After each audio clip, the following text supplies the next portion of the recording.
Hello दोस्तों, आपका स्वागत है आपके अपने चैनल मेंटोर एकेडमी में। आज हम करने जा रहे हैं साइंस के जनरल नॉलेज के कुछ क्वेश्चन।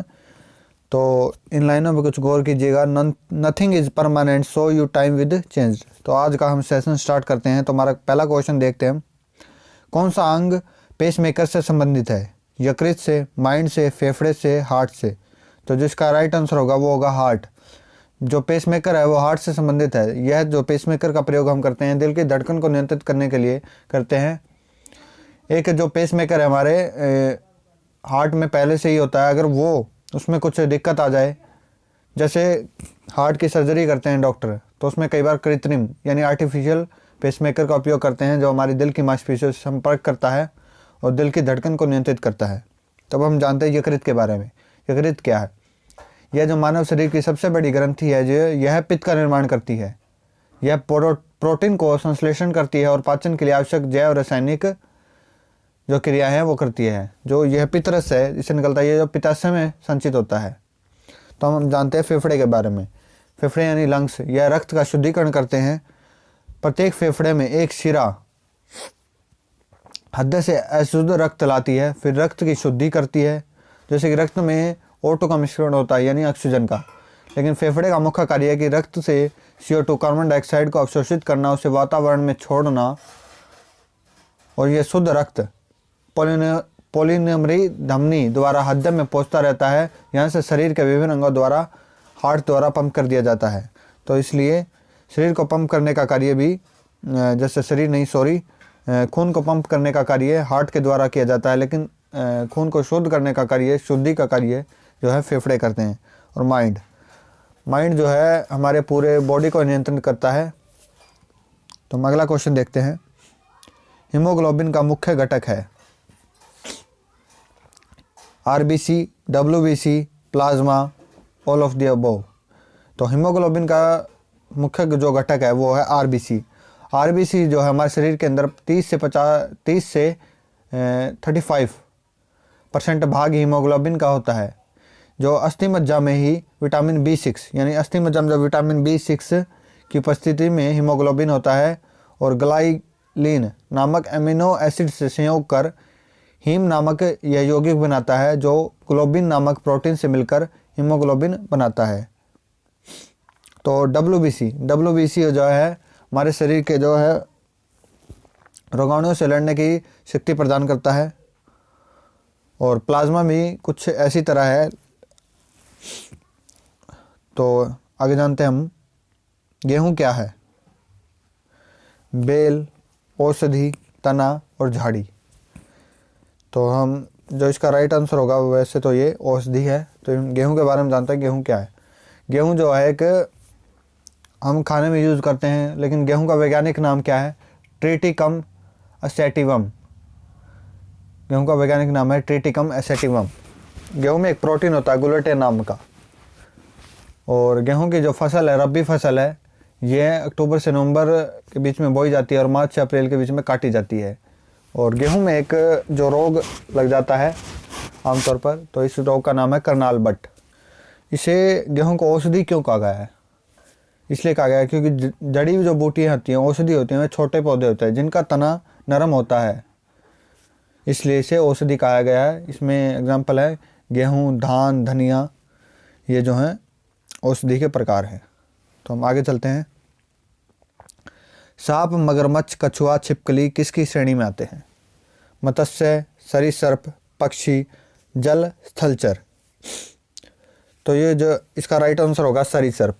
सरीसृप का मतलब क्या होता है हम जानते हैं। प्राणी जगत का ऐसा समूह जो पृथ्वी पर सरक कर चलते हैं, रेंग कर चलने वाले को हम सरीसृप कहते हैं। तो जैसे इसमें आते हैं सांप, छिपकली, मेंढक, मगरमच्छ। और जल स्थलचर क्या होते हैं? जो जल में चलते हैं, जल स्थलचर कहे जाते हैं। और मत्स्य भी एक जल स्थलचर ही है। और स्थलचर क्या होता है? स्थलचर जो है पृथ्वी के मतलब स्थल पर रहने वाले जंतु, जानवर जो भी है ये होते हैं। पक्षी आसमान में उड़ते हैं। तो नेक्स्ट क्वेश्चन देखते हैं। मानव का साइंटिफिक नेम क्या है? होमो सेपियंस, होमो नरगमे, ट्रिगिस, सोलना में या कोई भी नहीं। तो इसका राइट आंसर होगा होमो सैपियंस। ये है जो है मानव का साइंटिफिक नेम है। नेक्स्ट क्वेश्चन देखते हैं हम। पौधे का कौन सा भाग जो है, पौधे का कौन सा भाग है जो केसर देता है? तो जो ऑप्शन देखते हैं, जड़ें, पत्तियां, रंध्र, तना। तो जो है इसका राइट आंसर होगा रंध्र। रंध्र जो है पौधे का पौधे का जो रंध्र भाग है ये फूल के बीचों बीच होता है, तो इसे रंध्र कहते हैं। ये एक शिश्र केसर जो है उसका भाग होता है। और इसमें जानते हैं तना क्या होता है।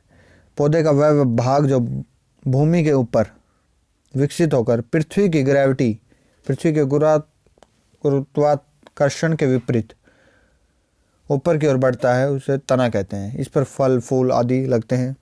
पत्तियां जो तने के साइड में लगी होती हैं वो पत्तियां कहलाते हैं। जड़ें, जिसका पौधे का कुछ भाग जमीन के अंदर होता है, जड़ें कहते हैं।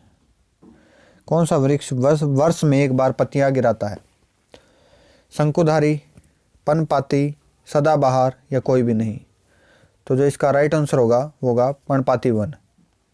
ये जो है वर्ष में एक बार पत्तियां जरूर गिराते हैं। ये इसके पत्ते गिरने से पहले सूख कर लाल हो जाते हैं, फिर इसकी पत्तियां गिरती हैं। इसमें जो एग्जाम्पल हैं शीशम, शहतूत, इसके पेड़ जो हैं ये पर्णपाती वृक्ष के उदाहरण हैं। और हम कहते हैं सदाबहार वन, इन पर वर्ष भर पत्ते लगे रहते हैं, जैसे एक नींबू का पेड़, इससे पत्ते नहीं झड़ते। और एक होता है शंकुधारी वन। शंकुधारी वन जैसे हिमालय क्षेत्रों में, ठंडे क्षेत्रों में पाए जाने वाले को शंकुधारी वन कहते हैं। जानवर घास निगलने के बाद उसे कहाँ संग्रहित करते हैं? भोजन नलिका, प्रथम अमाशय, छोटी आंत, कोई भी नहीं। इसमें घास चबाने की बात नहीं की, घास निगलने के बाद। कई बार जो जानवर सीधा घास निकल जाता है, उससे क्या होता है? प्रथम अमाशय, जहाँ भोजन जाता है। इसका जो राइट आंसर होगा प्रथम अमाशय। इसमें जैसे जानवर घास खाता है, जहाँ भोजन जाता है वहाँ बैक्टीरिया, प्रोटोजोआ होते हैं। इससे जो है गाय को या और कोई जानवर को भोजन पचाने में कठिनाई होती है। तो इसका जो राइट आंसर होगा भोजन अमाशय होगा। मानव शरीर के गुर्दे कौन सा कार्य करते हैं? गुर्दे का बहुत सारे कार्य हैं ऐसे तो इसका देखते हैं आंसर क्या होगा। पाचन, उत्सर्जन, परिवहन, कोई भी नहीं। तो इसका राइट आंसर होगा उत्सर्जन। ये प्लाज्मा जो है मानव शरीर के गुर्दे कौन सा कार्य करते हैं? उत्सर्जन का। इसमें हम देखते हैं जैसे ये प्लाज्मा कैल्शियम और ग्लूकोज स्तर को नियंत्रित करते हैं। और जो विषाक्त पदार्थों का उत्सर्जन और पानी में घुलनशील अपशिष्ट पदार्थों को मूत्र में उत्सर्जन के लिए फिल्टर करता है गुर्दे का यह कार्य है। तो नेक्स्ट क्वेश्चन देखते हैं। पौधे के उत्तक कितने प्रकार के होते हैं? तो जो है इसका राइट आंसर होगा 3 कौन कौन से होते हैं?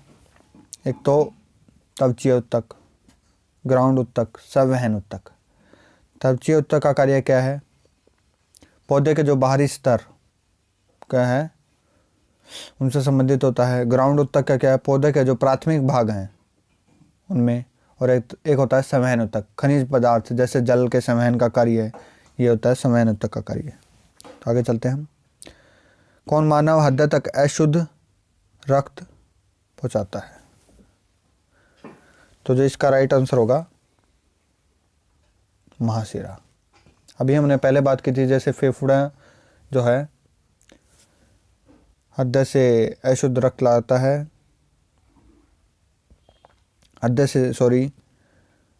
अशुद्ध रक्त होता है।